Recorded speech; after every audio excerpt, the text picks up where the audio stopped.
Mesdames, Messieurs, bonjour. Très heureux de vous retrouver pour cette nouvelle émission Power Boost. On en parle dans tous les médias. Il y a un véritable problème, c'est la facture électrique et c'est vrai aussi pour les agriculteurs.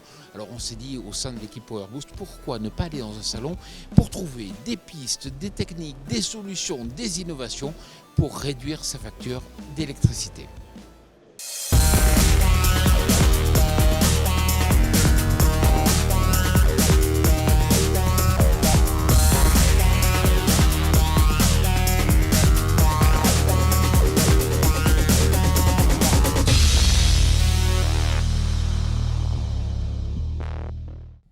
Alors souvenez-vous, l'année dernière on visitait le Cival à la recherche de solutions électriques pour limiter la consommation de carburant.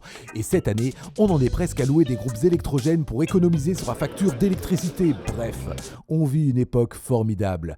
Mais ne nous décourageons pas, Jean-Paul a parcouru les années du Cival pour glaner quelques solutions intéressantes pour les agriculteurs et vous verrez que la pêche a été plutôt bonne. Sans trop vous spoiler, on a des solutions LED innovantes pour les horticulteurs, mais également un système de réfrigération qui pourrait faire des heureux pour conserver notamment des fruits. Et si vous êtes intéressé par les crédits carbone, notre rubrique Carbon Farming fait un petit coucou au passage. Alors c'est parti, il n'y a pas de temps à perdre, on vous invite à nous suivre dans les allées bondées du salon. Go et enjoy! Les fabricants de chargeurs télescopiques se sont frottés les mains en 2022. Les premières immatriculations s'établissent ainsi à 4977 unités, soit le deuxième meilleur total depuis 2010, le record absolu étant celui de 2019 à 5395 premières immatriculations. Le classement des marques reste inchangé jusqu'à la 10e position. Manitou avec 31,5% des parts de marché, JCB avec 27,4% et Merlot avec 13,2% des parts de marché restent sans surprise sur le podium. Les trois plus fortes progressions reviennent à Merlot, Manitou ainsi qu'à Diechi et Massey Ferguson.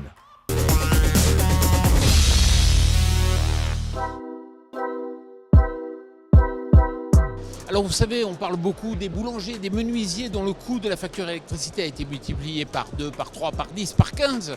Nous, on a voulu savoir si en agriculture, il en était de même. Et rien de mieux que d'être ici sur le stand de l'Ordre des comptables. Sandrine Collet, bonjour. Bonjour. Alors, vous êtes présidente de la commission agricole au sein de l'Ordre des experts comptables. Est-ce que vous constatez, vous, au travers de la vision que vous avez des comptabilités, une forte progression ? On ne perçoit pas encore l'augmentation à ce jour. Par contre, on a vraiment sur le terrain une remontée des inquiétudes des exploitants agricoles, des chefs d'entreprise. Et on va voir effectivement l'impact de cette hausse sur l'année 2023. On estime pour certaines exploitations une hausse multipliée par 3, voire 4 fois le prix de l'électricité actuel. Donc c'est vraiment une grosse inquiétude. Et on se doit de pouvoir les accompagner sur le terrain et de répondre à leurs questions. Oui, mais est-ce qu'il y a un effet retard ? Est-ce que le pire est à venir ? Et puis, est-ce qu'il y a peut-être des solutions pour les aider ? Alors aujourd'hui, le pire est à venir, ça on ne le sait pas. Ce qu'on sait aujourd'hui, c'est que l'État a pris conscience de cette évolution. Ils nous ont mis en place plusieurs quand même solutions et aides, notamment le bouclier tarifaire sur lequel il faut vraiment se pencher. Il y a une attestation à compléter et à retourner avant le 31 mars. Donc il y a des choses quand même à faire auprès des exploitants, qu'ils n'hésitent pas à se rattacher de leurs conseils pour vraiment éviter cette hausse qui peut être assez importante pour les exploitants. Alors merci Sandrine. Quant à nous, on va faire le tour de ce salon pour voir s'il existe des innovations ou des solutions pour faire diminuer cette facture d'électricité.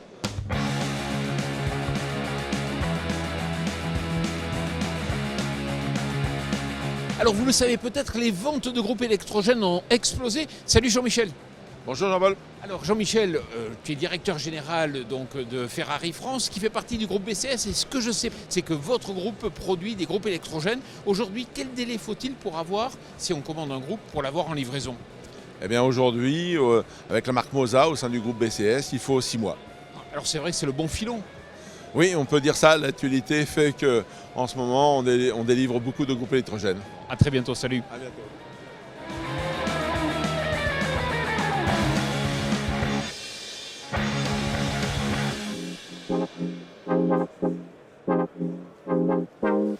Alors pour les serres qui sont éclairées, effectivement, la consommation électrique, c'est un sujet qui est important. Raphaël Quenem, bonjour. Bonjour. Vous êtes agronome dans une entreprise qui s'appelle Red Horticulture. Alors vous proposez un système qui permet justement d'ajuster en fonction de l'éclairage du soleil juste ce qu'il faut apporter aux plantes lors d'éclairage sous serre. Oui, donc c'est un système d'éclairage intelligent. Donc le but ici, c'est de faire varier l'intensité lumineuse et la qualité spectrale en fonction de l'environnement de la plante. Donc en fonction de l'intensité lumineuse naturelle, mais aussi en fonction de son environnement, donc la température, l'humidité et le CO2. Ça veut dire qu'une plante, effectivement, a besoin de certaines longueurs d'onde. Vous analysez ce qui arrive du soleil et vous êtes capable de dire on va juste compenser ce qui manque. Exactement, c'est ça. Et en fonction de la quantité de soleil, on va venir moduler l'intensité lumineuse, mais aussi les couleurs qu'on va venir apporter à la plante. Et en fonction des couleurs utilisées, on va plus ou moins consommer. Et c'est comme ça qu'on arrive à réduire la consommation électrique. Ce qu'on pourrait appeler un peu de l'éclairage de précision par rapport à l'agriculture de précision. Quel est le prix de cette technologie ? Alors là, c'est le même prix que nos concurrents finalement. On ne va pas payer plus cher pour avoir un éclairage intelligent. L'agriculteur, il va pouvoir économiser combien ? Est-ce que vous avez réalisé des essais ? Oui, par exemple, l'année dernière, on a fait un essai sur tomates grappes. Et par rapport à un système conventionnel d'éclairage LED, on a économisé 40% d'énergie. Bon, merci beaucoup Raphaël. Merci à vous.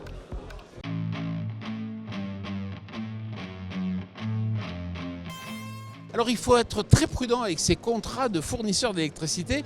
Denis Lézé, bonjour. Bonjour. Alors, vous êtes agriculteur ici tout près d'Angers. C'est vrai que vous avez un contrat un petit peu ancien mais qui est un véritable bouclier. Oui, effectivement, c'est un contrat qui n'est plus commercialisé. C'est les contrats EJP, bien connus dans le monde agricole. Donc assez simple, c'est 22 jours par an où l'électricité, on est dite rouge, où elle est à plein tarif. Et le reste du temps, c'est les heures creuses tout le temps. Donc assez intéressant, par exemple, quand on a de l'irrigation, puisque c'est en été. Et on a juste en hiver, il faut faire très attention à notre consommation, ces 22 jours-là par an. Et puis Denis, il faut être vraiment très vigilant, il faut faire attention lorsqu'on fait évoluer sa structure. Oui, parce que c'est des contrats anciens que EDF ne commercialise plus et souhaite supprimer, si on peut dire ça comme ça. Effectivement, un risque, c'est quand on change de société, quand on fait évoluer la société, le fournisseur d'électricité peut résilier ces contrats-là. Merci beaucoup Denis. Mais de rien. Et puis surtout, soyez bien vigilants et étudiez bien vos contrats. Je vous invite à présent à retrouver notre rubrique Carbon Farming en partenariat avec BASF.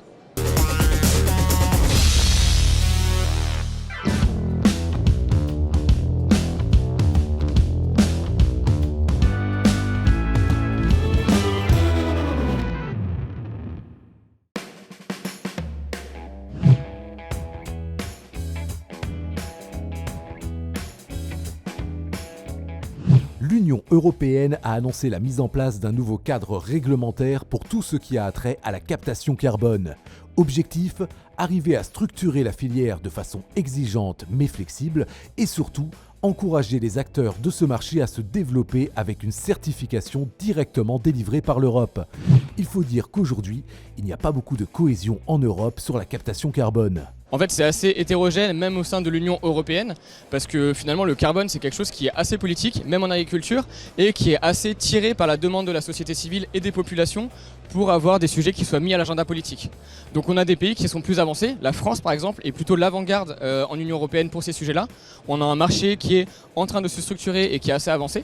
On a d'autres pays qui suivent, l'Espagne et l'Italie, qui sont à l'étape, on va dire, N-1 par rapport à la France, juste avant. Ils sont vraiment au début de la structuration. Et on a d'autres pays dans lesquels c'est vraiment tout nouveau, un peu plus vers l'Est, où là, il y a une demande beaucoup moins forte et une préoccupation beaucoup moindre des populations, et donc une préoccupation qui est moins présente dans l'agenda politique. Mais, puisque la filière en France est en avance par rapport à ses voisins, on peut se demander si ce nouveau cadre aura un impact direct pour l'agriculteur français et le prix du crédit carbone. Il est difficile aujourd'hui de savoir si on aura un impact direct de ces réglementations sur le prix des crédits carbone. Cependant, nous, ce qu'on veut et ce qui nous importe surtout, c'est que ces projets-là puissent se développer et puissent réellement stocker du carbone dans nos sols au bénéfice de l'agriculteur. Et on pense qu'un cadre de pérennité et qui légitime tout ça, ça ne peut que aider, et on espère évidemment que le prix suivra, ce qui serait logique puisqu'un projet qui est cadré par des institutions a forcément une valeur supérieure à un projet qui ne l'est pas. La bonne nouvelle, c'est que ce nouveau cadre devrait être statué dès 2024. Théoriquement, les agriculteurs les plus performants pourraient donc être certifiés par la Commission dès l'année prochaine.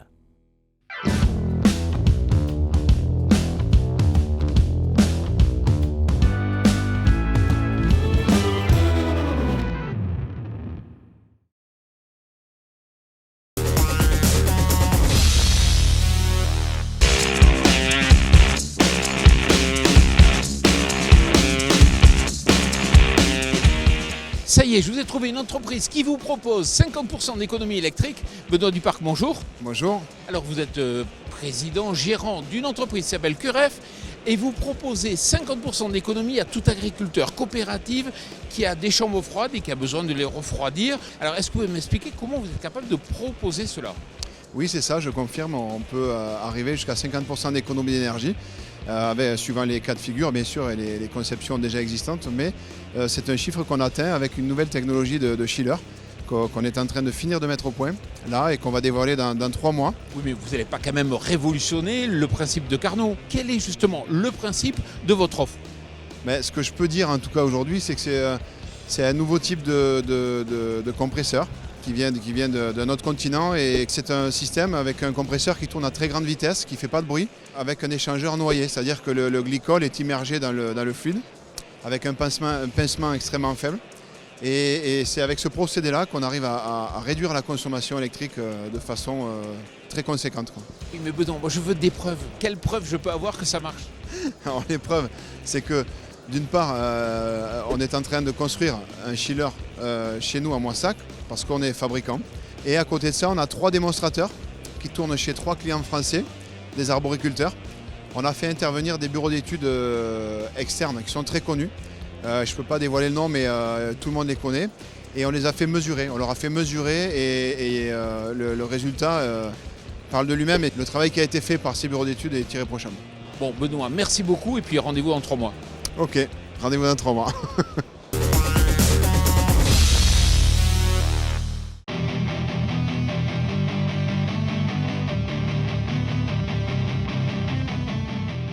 Voilà, j'espère que cette émission Power Boost vous a plu. Je vous retrouve bien sûr la semaine prochaine, mais d'ici là, n'oubliez pas que chaque jour, vous pouvez retrouver nos vidéos sur notre chaîne YouTube et puis bien sûr vous abonner à notre page Instagram. Je vous souhaite une excellente semaine.